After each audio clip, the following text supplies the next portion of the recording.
que Polinyà ha tingut. Estic segur que tots i totes hem donat sempre el millor que hem pogut des d'allà on ens tocava.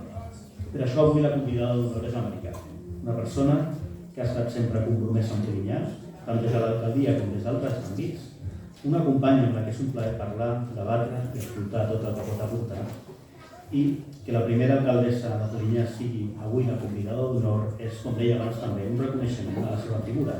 Gràcies per acceptar ser avui amb nosaltres. Demano que pugi a l'escenari la senyora Amèrica Vinyals.